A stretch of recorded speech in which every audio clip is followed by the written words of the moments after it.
Born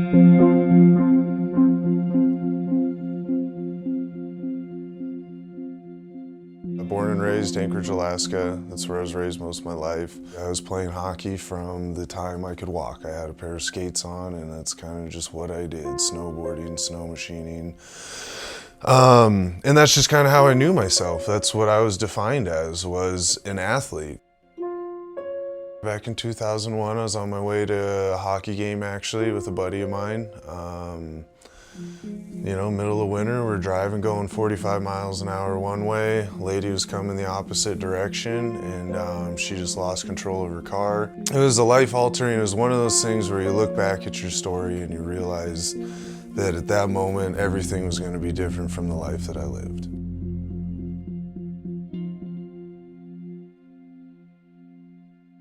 I knew I had a horrible drug addiction. I grew up, being in Alaska hunting. I was sitting in a tree stand, moose hunting, rifle on my lap, contemplating my life, serious pain. Doctors were saying, you're not really gonna be able to get around or walk well for the rest of your life. And that was where I was really sitting there like, this is gonna be the place that I'm gonna check out if it's gonna happen, and there's numerous days that I seriously was considering it, absolutely. What stopped me from taking my life was knowing that there's a life worth living, and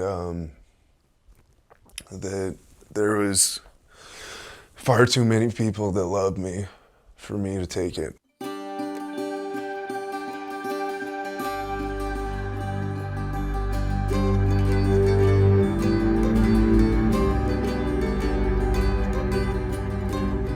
So I met Kyle years later. One of my best buds today by far, just because we had so much in common. We had a lot of the same dreams, goals, visions. So I guess that's kind of where I fit into Kyle's life in any way, shape, or form. And he's allowed me to speak into his life in multiple ways. He just trusts my opinion on a lot of things.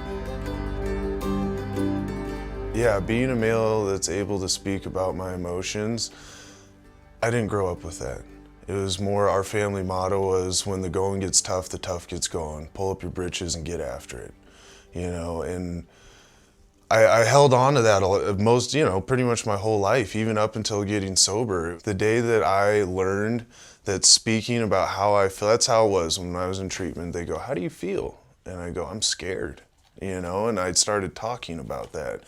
And to realize how empowering it was to speak about my emotions, my feelings, and to realize that everybody has them too, that's when I really started to grow and get stronger. I think you're more of a man if you can actually open up and express these feelings, and because it can totally change your life and where you want to go. I share things, and there's empowerment in that, in myself and for them, because it helps other people open up as well, which is, yeah, it's freeing, it's liberating.